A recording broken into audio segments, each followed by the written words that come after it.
Merci beaucoup avant tout à Monsieur Georges André et aux organisateurs de cette journée de m'avoir invité à pouvoir y participer. Donc, on m'a demandé de vous parler dans cette journée qui est aussi consacrée, notamment après l'intervention d'Yves Sanson et d'autres, aux techniques de stimulation cérébrale, de focaliser mon intervention sur un domaine qui est la place de la stimulation cérébrale profonde. Donc là, j'ai vraiment suivi la question qu'on m'a posée, dans les perturbations de la conscience. J'espère pouvoir vous donner quelques informations qui sont de nature à être utiles, en sachant que moi, je n'ai jamais réalisé de stimulation cérébrale profonde dans les troubles de la conscience. Néanmoins, ce n'est pas totalement illégitime que je vous en parle, pour plusieurs raisons. La première, peut-être, est une raison d'actualité. Vous avez sans doute suivi l'actualité récente. Et comme vous le savez, les deux, on pourrait dire, grands instigateurs des techniques de stimulation cérébrale profonde avec des résultats assez spectaculaires, non pas dans les troubles de conscience, mais dans la maladie de Parkinson idiopathique, le professeur Benabid et le professeur Dajong, ont eu cette année 2 prix coup sur coup qui sont un peu les sortes de précurseurs du prix Nobel, le Lasker Prize et le Breakthrough Prize, là, juste récemment. Donc simplement, dans la matinée qui nous concerne aujourd'hui, simplement pour vous dire que la proof of concept qu'une stimulation cérébrale profonde peut parfois procurer un bénéfice clinique important existe, la technologie existe, il y a déjà un cadre clinique dans lequel elle a fait ses preuves. Donc de ce point de vue-là, la question n'est pas totalement absurde d'imaginer qu'on puisse s'intéresser à ces techniques-là dans la stimulation de patients qui ont des troubles de conscience. Alors ceci étant dit, ce que je vais essayer de faire ce matin, c'est d'essayer de délimiter quelle pourrait être potentiellement, puisqu'une fois de plus, je n'ai pas d'expertise dans cette technique, potentiellement la cible thérapeutique, c'est-à-dire, je parle ici non pas de l'anatomie, mais des patients. Quels sont les patients qui pourraient probablement en bénéficier? Et pour cela, je crois qu'il est important de revenir sur deux résultats, ou en tout cas 2 idées fondamentales quant à la conscience. Donc ces malades qui ont un trouble de conscience, pour arriver à comprendre la nature de leur trouble, je pense qu'il faut revenir sur les fondamentaux de la conscience. Quelles sont les conditions nécessaires et suffisantes pour pouvoir être conscient, c'est-à-dire pour pouvoir avoir un regard subjectif sur soi et sur le monde, être conscient de soi, être conscient du monde. Qu'est-ce qu'il faut dans votre cerveau et dans votre physiologie pour être capable d'être dans un tel état? Et si on arrive à comprendre ça, ça veut dire que du coup les patients qui souffrent de perturbations de la conscience, selon les mécanismes qui sont à l'origine de ces perturbations, peut-être qu'on aurait des indications différentes et des sélections de patients différentes qui pourraient bénéficier le plus de ces techniques. Alors le premier résultat, c'est que vous savez, et c'est ça le point qui va un peu contre l'intuition naïve, c'est que quand vous vous réveillez le matin, vous êtes conscient de vous-même, vous avez un regard subjectif sur vous, sur le monde, et en même temps vous êtes éveillé. Et ça va tellement de pair qu'en général, Yves a des doutes, mais c'est déjà de l'ordre plutôt névrotique, donc c'est une couche supplémentaire de conscience. Et le soir, quand vous vous couchez, vous allez perdre la vigilance et perdre la conscience en même temps. Donc en général, on a l'intuition naïve que être éveillé et être conscient, c'est un peu la même chose. Et d'ailleurs, encore en médecine, très souvent, on a un jeu de langage, une confusion entre la vigilance et la conscience, on les assimile l'un à l'autre. En fait, comme souvent en science et en médecine, ce qui va de pair dans la physiologie de l'être qui va bien, du sujet normal, en fait, peut des fois recouvrir des dissociations de fonctions qui vont de pair, mais qui ne vont pas nécessairement de pair. Et un des premiers résultats, c'est que, comme vous le voyez ici, lorsque on est dans le sommeil profond, on perd l'éveil et on perd la conscience. C'est la même chose dans le sommeil profond, dans l'anesthésie générale ou dans le coma. Mais il y a des états, et c'est ces états-là qui vont nous intéresser le plus ce matin, des états dans lesquels on peut montrer un certain niveau de vigilance, donc un certain niveau d'éveil, et malgré cela, ne pas présenter de signes de conscience.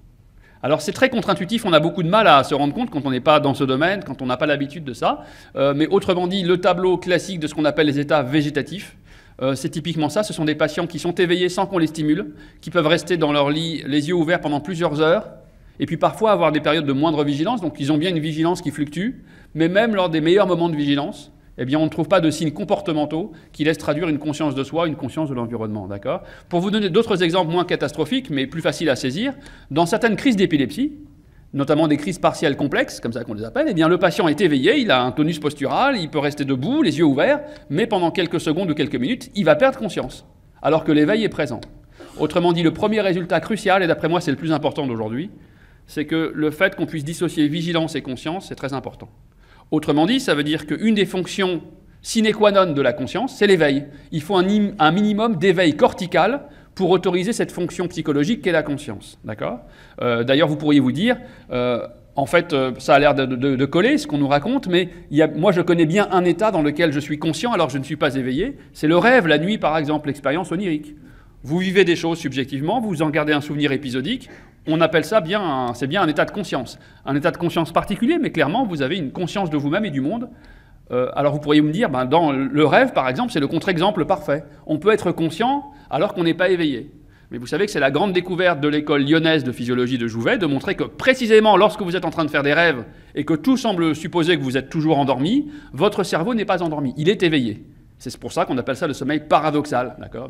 Donc effectivement, tout état de conscience semble aller de pair avec un niveau de vigilance nécessaire.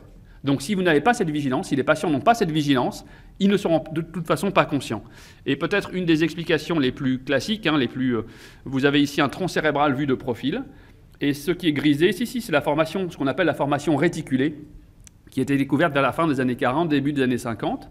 Il y aurait beaucoup de choses à dire sur cette formation réticulée, sur les connaissances contemporaines que nous avons. On peut dire en un mot que cette structure n'est pas juste un interrupteur éveil-sommeil, mais c'est plutôt une structure à laquelle on peut attribuer le concept très bernardien, Claude Bernard, d'homéostasie. C'est probablement une structure qui participe à la régulation de l'homéostasie, en intégrant beaucoup d'informations qui viennent du monde extérieur et de vous-même. Et dès lors qu'on identifie des différences possiblement menaçantes, disons pour aller vite pour l'individu, vous pouvez recruter le cortex pour autoriser une gamme de réponses comportementales beaucoup plus riches qui vont essayer, in fine, de protéger l'intégrité de l'individu. C'est une des conceptions qui est développée notamment par Damasio autour de la fonction homéostasique de la réticulée. Mais bref, la réticulée est découverte dans les fin des années 40 et une des expériences édifiantes, très causales, de Moruzzi et Magoun, une des expériences, ils en ont fait plusieurs, ils travaillaient chez le chat, et dans une préparation d'encéphale isolé, où en gros vous avez un encéphale et un tronc cérébral qui baignent dans un barbiturique. Donc vous mettez le chat sous anesthésie générale. Donc il a un coma médicamenteux, un coma barbiturique, comme du pain total si vous voulez. Et ce que vous observez ici, à gauche, en bas, sur l'électroencéphalogramme, c'est que vous avez un tracé de coma à ondes lentes médicamenteuses. Et que, effectivement, du point de vue clinique, le chat est dans le coma, il n'a pas d'éveil, il a les yeux fermés, il a plusieurs marqueurs physiologiques du fait qu'il n'est pas éveillé.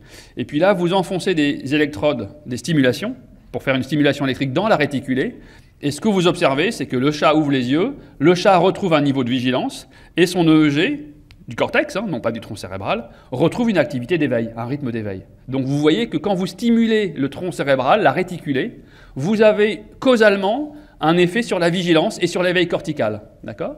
Et puis si vous arrêtez la stimulation électrique, vous voyez la stimulation électrique dure tout le temps de la barre noire, eh bien le chat retombe immédiatement dans son coma médicamenteux. Donc on a bien une démonstration causale du rôle de la réticulée pour l'éveil cortical. Et si on prend au sérieux ce qui est découvert chez le chat, eh bien vous pouvez aller jusqu'à ce travail qui a été publié en 2007 dans Nature par le groupe de Nico Schiff à New York, qui a implanté des stimulateurs dans la partie la plus haute de la réticulée qui est le thalamus, le noyau intralaminaire du thalamus, et avec des résultats intéressants sur l'éveil cortical. Un patient qui, sur des scores comportementaux, qui n'était pas un patient dans le coma, qui est un état qui n'est pas végétatif, j'étais un peu vite là-dessus, mais sur un état intermédiaire entre la conscience et l'état végétatif, qu'on appelle l'état de conscience minimale.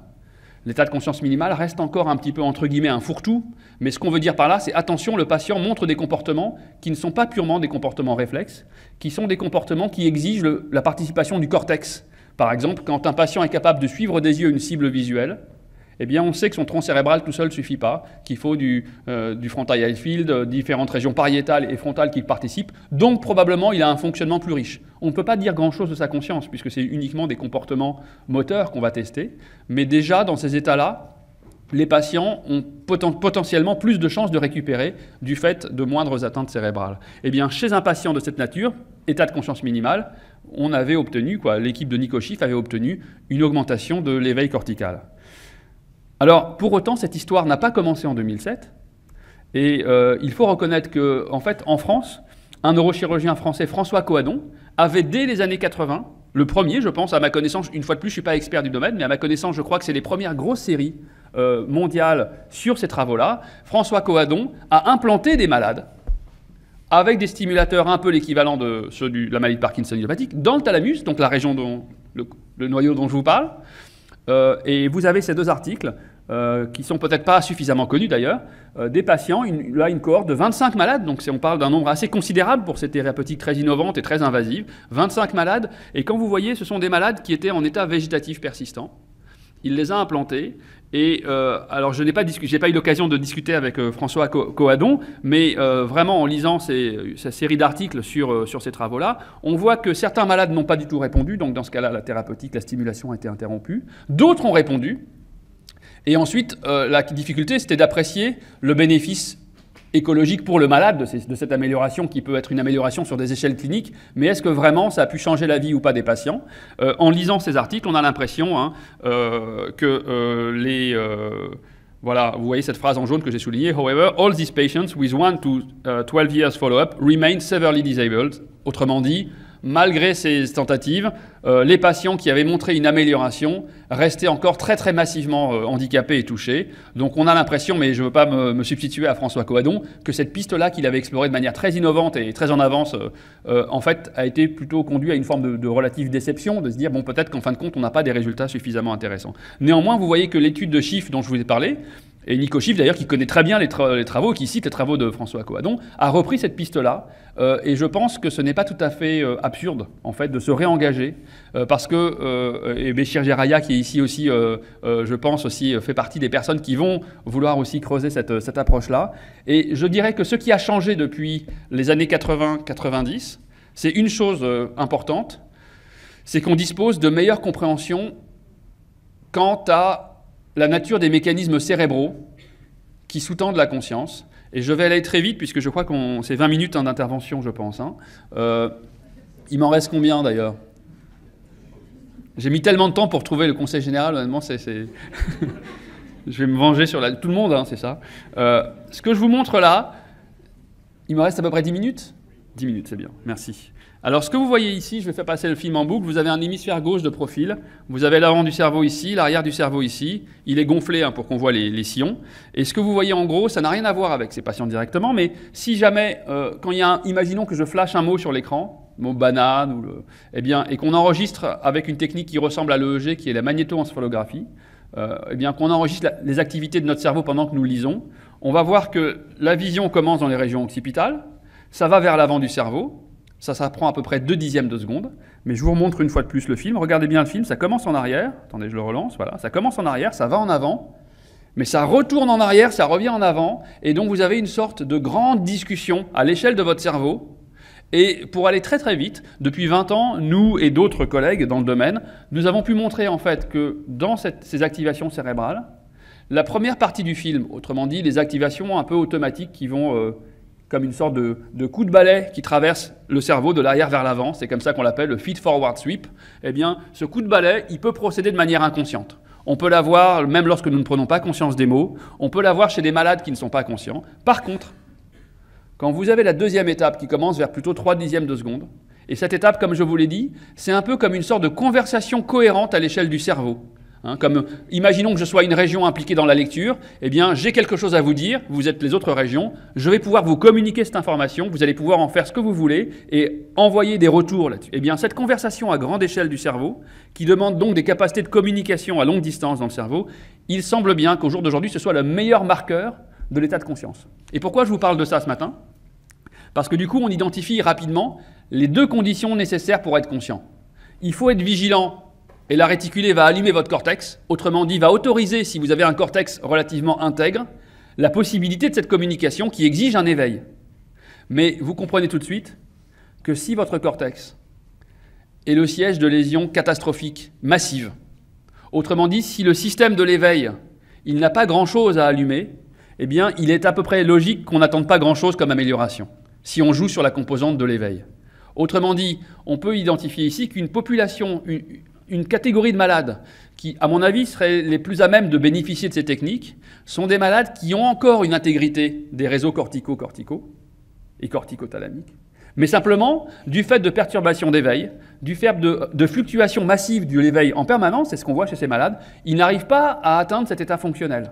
Et très probablement, ces malades-là, on pourrait faire le pari que ce sont ceux qui pourraient bénéficier de ces techniques-là qui vont permettre de stimuler. Et ce qui a changé depuis les années 80, c'est que nous disposons aujourd'hui d'outils cliniques, IRM, IRM fonctionnels, mais surtout aussi électroencéphalographiques, qui nous permettent de mieux identifier ces malades, de mieux savoir quels sont les malades qui ont encore, on va dire, un potentiel important.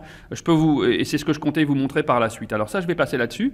Mais typiquement, ça c'est un travail récent que nous avons réalisé qui est donc chez quasiment près de 200 malades en fait, qui sont dans ces états-là, qui vont de l'état végétatif à l'état de conscience, en passant par l'état de conscience minimale. Et ce travail, qui a été piloté par Jean-Rémy King et Jacob Ossite, qui sont un post-doctorant et un doctorant très brillant de notre laboratoire avec Stanislas Dehaene, de nos 2 laboratoires, eh bien, ici, vous avez, je vais un peu vite, mais une nouvelle mesure. C'est une nouvelle mesure dérivée de l'EEG qui permet de mesurer à quel point 2 régions cérébrales communiquent. Et donc, ce que vous avez sur ces têtes-là, eh bien, vous voyez que ces coiffures un peu de punk, eh bien, chaque cheveu reflète le niveau de communication entre 2 électrodes de l'EEG. C'est de l'EEG, on met un casque d'EEG, c'est pas du tout invasif. Et puis, donc, vous avez ce code couleur qui vous dit à quel point ces 2 régions communiquent, échangent de l'information. Notre marqueur, ça s'appelle la WSMI, l'information mutuelle symbolique pondérée. Voilà, si vous avez une question, je vous expliquerai plus, mais sinon, je vais épuiser les 7 minutes qui me restent. Et donc, en rouge, vous avez ce qui se passe quand vous êtes un sujet conscient et pas malade. Et puis juste après, CS, c'est les malades. On arrive chez des malades qui sont à l'hôpital, soit en réanimation, soit en unité EVC-EPR, soit différentes structures aiguës ou chroniques. Ils sont malades, mais ils sont conscients. Autrement dit, par l'examen clinique, on sait que les malades sont conscients. On n'a pas de doute. Ils peuvent répondre de manière adaptée, ils peuvent nous donner des commentaires sur eux-mêmes. Ils sont conscients. Vous voyez que les valeurs sont moindres de communication, mais elles sont encore dans cette gamme sur laquelle je vais revenir. Et puis là, on arrive vers la région qui est vraiment la région floue. La région qui est très difficile pour les cliniciens que nous sommes aussi, de savoir identifier où est le malade. Autrement dit, entre les états de conscience minimale et les états végétatifs. Et ce qui nous a surpris positivement, c'est que cette mesure permet de voir une différence massive entre la population des malades en conscience minimale et des malades en état végétatif. Vous voyez, ce n'est pas juste un effet de couleur, c'est qu'en fait, vraiment, les cartes sont beaucoup plus faibles. Et ce que l'on peut faire pour vous donner un élément plus visuel aussi, c'est que plutôt que de voir ici toutes les communications entre toutes les électrodes et toutes les autres, on peut s'intéresser à chaque électrode, donc à chaque région corticale, si vous voulez, et calculer simplement quel est son niveau de communication moyenne avec toutes les autres. Donc à quel point cette région est une sorte de hub, de pivot dans la communication entre les régions cérébrales. Et c'est ce que vous voyez ici. Donc là, vous avez en fait une carte interpolée, où vous avez la tête, l'avant de la tête est ici, l'arrière est ici, ça c'est les trous pour les oreilles de notre casque EEG. Et puis vous voyez qu'en fait, chez les sujets normaux, qui sont conscients, qui ne sont pas malades, les valeurs maximales de communication sont au-dessus des régions pariétales mésiales, du précuneus, du singulaire postérieur, des régions en fait, qui sont très importantes dans la conscience de soi et dans la construction d'une identité consciente, une conscience de soi. Et puis lorsqu'on passe chez les malades conscients, on retrouve cette topographie. Chez les malades minimalement conscients, elle est évidemment moins forte, mais on retrouve encore ça. Mais vous voyez que vraiment la cassure est là. C'est que chez ces malades qui sont cliniquement en état végétatif, la plupart d'entre eux vont montrer une topographie comme ça. Alors on peut ensuite multiplier les tests, et je vais passer rapidement, mais on dispose, nous et d'autres équipes, et c'est un travail récent aussi de notre même duo avec Jacob Ossite et Jean-Rémy King, d'un ensemble de marqueurs qu'on peut dériver de l'EEG, et nous travaillons d'arrache-pied à pouvoir proposer ces marqueurs, non seulement pour notre laboratoire, mais les partager avec d'autres structures qui nous envoient des EEG, qu'on puisse calculer automatiquement ce type de marqueurs. Je ne vais pas évidemment détailler tout ça, mais juste une information. Nous avons pu, sur la base de ces marqueurs-là, chez près de 200 malades, 200 enregistrements, arriver donc à identifier pour chaque malade, disons pour aller vite, une petite centaine de marqueurs EEG qui nous semblent de nature à pouvoir être intéressants pour apprécier l'état cérébral du malade. Okay, et pour aller vite, voilà ce qui se passe. Vous pouvez prendre un algorithme mathématique, vous lui donnez tous les malades, sauf un, que vous gardez de côté. Tous ceux que vous lui donnez, vous donnez à l'algorithme mathématique les labels. Vous dites, ce malade-là, pour moi, d'après mon examen clinique répété, il est végétatif. Ou bien celui-là, il est conscience minimale. Et vous donnez les 100 marqueurs EEG pour chacun des malades. Vous laissez votre algorithme travailler assez longtemps, et puis ce qu'il va faire, c'est qu'il va dessiner une sorte d'espace dans lequel il y aura 100 dimensions qui sont les 100 marqueurs. Et donc il plotte un peu, il affiche tous les points, si vous voulez, hein, et puis il va essayer de trouver ce qu'on appelle un hyperplan, donc autrement dit une solution mathématique qui permet de différencier les malades végétatifs des malades en état de conscience minimale. On peut faire ça grâce au développement de la micro-informatique, évidemment. Alors, quand vous faites ça, que votre algorithme a travaillé, vous pouvez alors lui donner le malade avec lequel il ne s'est pas entraîné et lui dire où est-ce que tu mets ce malade, sans lui dire ce que vous savez sur le malade.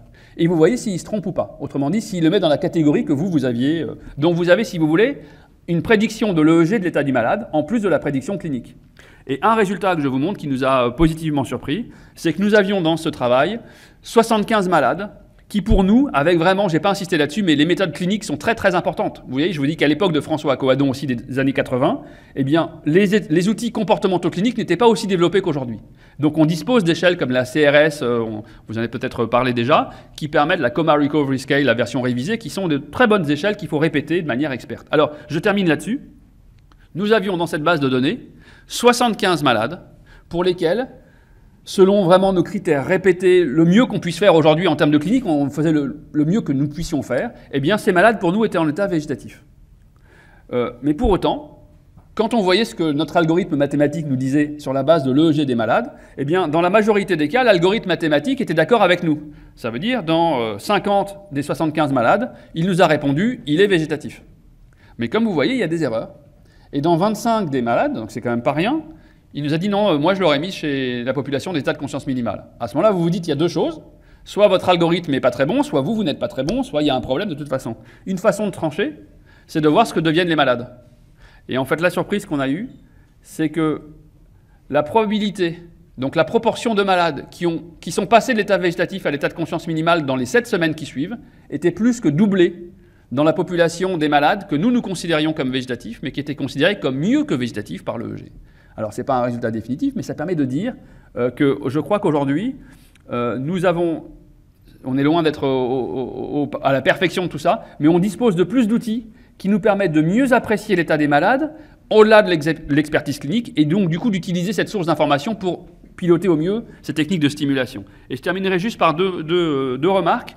Une remarque générale aussi, parce que je pense que cette intervention aussi, nos interventions visent pas seulement nos collègues du même domaine, mais vous savez, parfois, il y a cette idée que lorsque vous prenez un malade et vous le mettez dans une IRM, vous lui mettez des électrodes sur la tête, vous transformez ces données d'EEG en matrices complexes d'index mathématiques que vous allez manipuler. Tout ça, ça peut participer, ça peut donner l'impression que ça participe d'une sorte de transformation du sujet en une sorte d'objet des technosciences. C'est ce qu'on voit des fois. On nous pose parfois cette question. Ce que je voudrais dire rapidement, c'est que tout à l'inverse, ma position là-dessus, c'est que ce que nous essayons de faire dans tous ces laboratoires et ces équipes cliniques, c'est quand un malade ne peut plus vous communiquer sa subjectivité parce qu'il y a des problèmes du comportement, on essaye par ces outils, non pas de gommer la subjectivité, mais de la réintroduire en donnant possibilité d'un accès à des contenus subjectifs qui, autrement, nous restent inaccessibles. Donc ça, c'est un point important. Je pense que c'est important de rester critique sur le développement de ces techniques, mais qu'il faut bien ne pas perdre de vue que l'objectif, en tout cas de certains d'entre nous, on aurait presque envie de parler d'une sorte de néo-humanisme, c'est-à-dire de réinjecter de l'humain dans des situations dans lesquelles accéder à la subjectivité n'est plus si facile que ça. Voilà. Et donc je pense que l'indication idéale serait celle de patients qui conservent des troubles de la vigilance. Autrement dit, un patient qui est super éveillé, qui a vraiment des scores de vigilance maximum et qui malgré tout semble végétatif, probablement qu'il y a moins de chances qu'il puisse en bénéficier. Donc tant qu'il y a des troubles de vigilance, autrement dit, un espoir qu'en améliorant la réticulée et le fonctionnement de cette structure, on puisse avoir un meilleur éveil.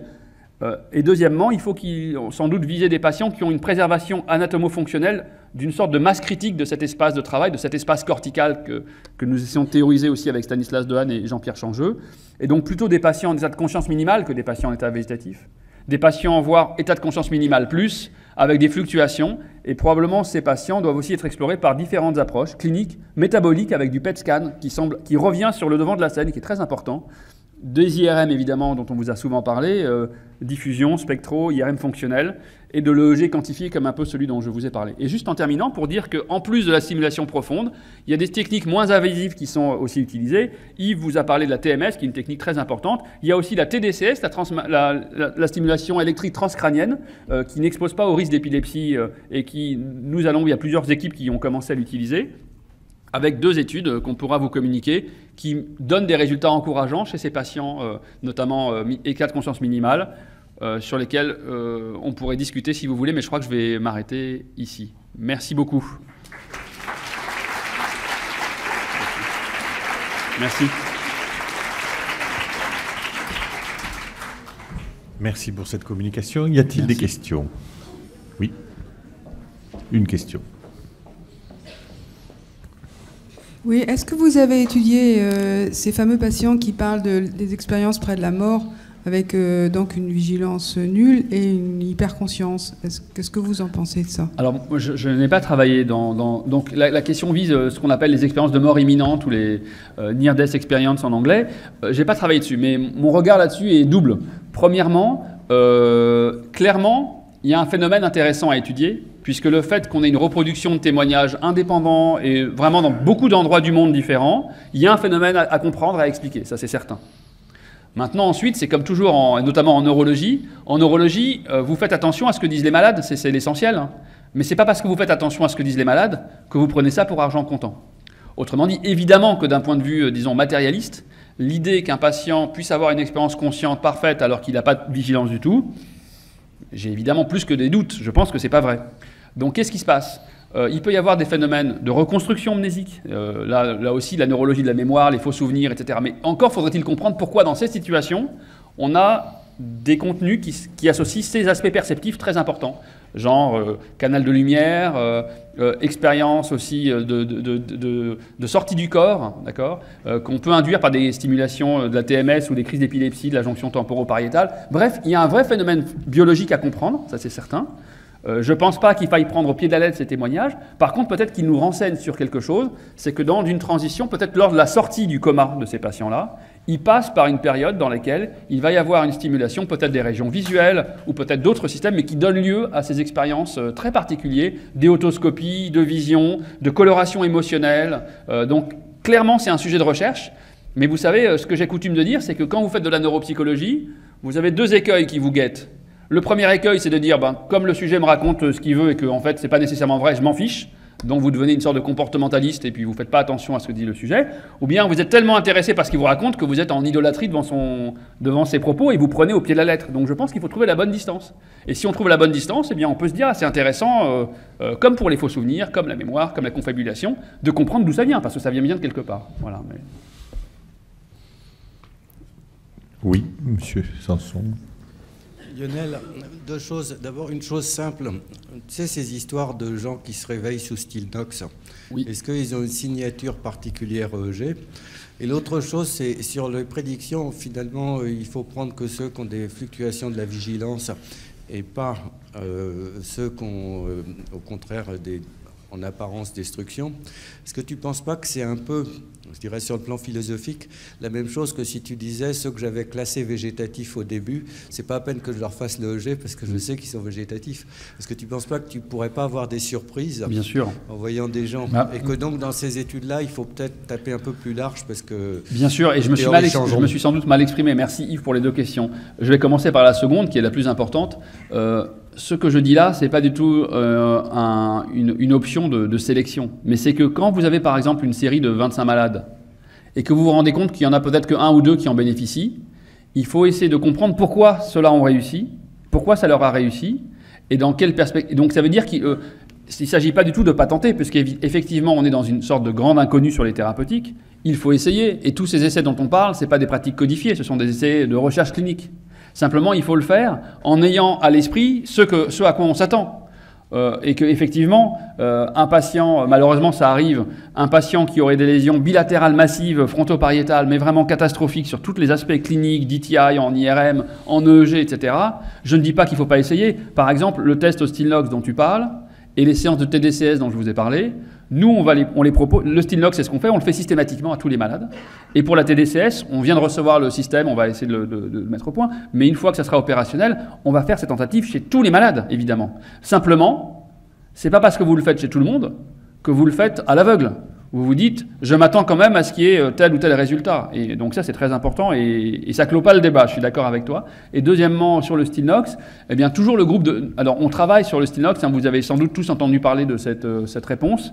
Alors c'est très rare, mais nous, on connaît, moi j'ai 5 malades qui prennent du Stilnox tous les jours. Alors, avec le Stilnox, on ne passe pas de l'état végétatif à un état de conscience. Mais souvent, de patients qui sont conscients, mais avec... une akinésie majeure, une apathie considérable, voire des pertes d'auto-activation psychique, vous avez des patients qui s'améliorent de manière assez considérable. Et les premiers patients que nous avions vus, c'était le mari de la patiente qui nous avait donné la solution. Il nous a dit, voilà, par hasard, elle a pris un soir, on l'a aidée dans une clinique du sud de la France, un Stilnox, et puis elle s'est mise à parler, à chanter, et donc c'est lui qui nous avait mis et donc on a vu, donc on teste ça, et le groupe de Nico Schiff à New York, puisque tous ces groupes-là maintenant testent aussi ces molécules, eh bien, a proposé une signature EEG des patients qui répondent, notamment en analyse spectrale, quelque chose d'assez simple à faire sur l'EEG. Dans la gamme θ, vous avez sans et avec Stilnox en double aveugle une vraie modification. Et il y a là aussi une hypothèse très intéressante sur le circuit cérébral qui est impliqué dans cette amélioration. Il y a des malades aussi aphasiques qui s'améliorent sous Stilnox. Absolument, absolument. Et mon collègue et ami Laurent Cohen, avec qui je travaille, avait publié dans le New England une patiente. Et là aussi, c'était son mari qui était venu avec son épouse et qui lui avait dit, comme souvent en médecine et en neurologie particulièrement, si vous écoutez les malades, ben vous voyez des choses incroyables. Et le mari lui dit, écoutez, ma femme a pris, elle a fait un AVC, elle avait une aphasie, elle a pris un Stilnox pour dormir et elle s'est mise à parler avec une augmentation de l'affluence. Et donc Laurent avait simplement répliqué ça en mesurant les performances de langage et en SPECT, je crois, voir qu'il y avait effectivement une augmentation du métabolisme dans les régions Broca et Broca-like. Et donc il y a quelque chose d'assez intéressant sur le Stilnox. Maintenant, vous avez... on a eu du mal, nous, au début, je dois dire, la première fois qu'on avait travaillé dessus, il y a longtemps, il y a 10 ans, on avait proposé à une interne en médecine de faire sa thèse de médecine là-dessus. Et puis la première étape, c'était d'écrire au laboratoire pour avoir des informations. Et puis, il y avait un courrier type qui était du style « Nous vous remercions beaucoup pour nous avoir signalé cet effet indésirable du médicament. » Et ce qui était peut-être pas faux, parce que quand vous faites dormir des milliards de gens avec du Stilnox, vous n'avez pas tellement envie qu'on dise que c'est un médicament qui réveille, etc. Mais ça nous avait un peu, à l'époque, nos collègues belges aussi. Et vous nous avez pas dit, en TDCS, ce que vous vouliez stimuler ou ce que vous vouliez inhiber? Vous avez raison. Alors la TDCS, on peut dire, c'est encore plus basique et sauvage, parce que dans la TDCS, dans la TMS, vous pouvez cibler des régions corticales. Dire, voilà, je veux essayer de cibler telle région. Et même quand vous faites ça, vous ne savez pas très bien ce que vous faites, mais au moins, vous savez où vous êtes censé le faire. Pour la TDCS, en fait, c'est vraiment, vous mettez 2 électrodes. En général, vous faites ça en bipolaire. Et donc, vous avez juste un pattern de stimulation entre les 2 électrodes. Ça peut passer un peu partout. Hein. Donc, je pense que sur la TDCS, il n'y a pas de revendication d'une spécificité anatomique particulière. Simplement, les gens qui travaillent beaucoup dessus, comme Pasquale Leone, ou on a un collègue à Paris, Tony Valero-Cabré, qui est un expert de ce domaine, nous disent qu'apparemment la TDCS reproduirait plus physiologiquement l'activation de l'arbre dendritique cortical par un courant continu plutôt que par des variations brutales comme ça, et que cela pourrait participer à la potentialisation d'interaction entre des régions corticales, mais ça reste très flou, vous voyez, mais à ce stade-là, on va quand même essayer. Je ne sais pas quel est votre... j'ai pas d'expérience de TDCS. Ouais. Mais je crois qu'il faut, parce c'est vrai qu'on est dans ces situations aussi actuellement avec des situations sur lesquelles on est tellement démunis sur l'aspect, non pas sur l'aspect stimulation, ergothérapie, kiné, tout ça est extrêmement important, mais sur l'aspect médicament ou technique stimulation, disons, de l'activité cérébrale directement, on reste encore tellement démunis que je crois qu'il faut quand même, non pas faire n'importe quoi, mais tenter les choses qui sont aussi, quand elles ne sont pas invasives du tout, et vérifier si on... Et je vous dis, cette année, 2014, il y a 2 papiers qui rapportent des effets qui sont encourageants, qu'il faut suivre sur la TDCS chez ces patients. Mais à nouveau, je ne pense pas que la TDCS va restaurer une activité chez un patient qui n'a plus de réseau cortical du tout. Mais que chez un patient qui a encore un potentiel, arriver à potentialiser précisément cette activité, c'est peut-être possible. Vous utilisez TMS plus EEG justement pour voir si on retrouve... Merci. Alors pour l'instant, nous on ne l'utilise pas encore, mais ensuite c'est une histoire de moyens, de personnel humain, etc. Oh. Mais, Vous manquez de moyens? Bah oui, mais attendez, on manque de moyens, c'est sûr, mais les moyens dont on manque, c'est pas tellement des moyens financiers, parce que nous, on fait pas des expériences qui coûtent des millions d'euros. Quand vous faites de la biologie moléculaire, vous devez, une partie de votre boulot, c'est d'avoir en tête les finances de votre laboratoire. Nous plutôt, c'est un défaut d'imagination, c'est avoir le temps de penser à quelque chose qui pourrait être intéressant, et quand vous faites une IRM ou un EG, ça va coûter 100 €, donc on ne parle pas de choses difficiles. Ce qui est difficile, c'est le temps humain. Et c'est donc d'avoir des personnes compétentes, dont vous pouvez vous occuper, et vous n'êtes pas possible de faire 1000 choses à la fois. Donc oui, c'est pas pour vous faire pleurer dans les chaumières, la salpêtrière a besoin d'argent, l'ICM et l'IHU, mais les AVC, si. Bon. Mais ce que je voulais dire, c'est que la TMS EEG dont vous parlez, on a un collègue italien, Marcello Massimini, qui a développé il y a quelques années une technique vraiment très très intéressante dans lequel vous stimulez une région par TMS, et en même temps, vous enregistrez l'EEG. Et ce qu'il a observé, c'est quelque chose qui en plus allait bien avec les théories qu'on essaie de développer, c'est que chez des malades qui sont végétatifs, ou chez des malades endormis, ou chez des malades sous anesthésie générale, vous gardez des réponses locales, mais ce que vous perdez, c'est la propagation à distance d'une activité qui est complexe, qui garde une différenciation, et qui colle bien avec cette idée que quand vous êtes conscient, ce qui se passe quelque part va informer d'autres régions. Vous voyez. Donc cette technique, mais mettre en place cette technique, c'est très, très lourd aussi. Il faut à peu près, disons, il nous faudrait 2 ans avec 2 personnes, voilà, pour ça. Mais il faut voir ensuite si on a besoin vraiment.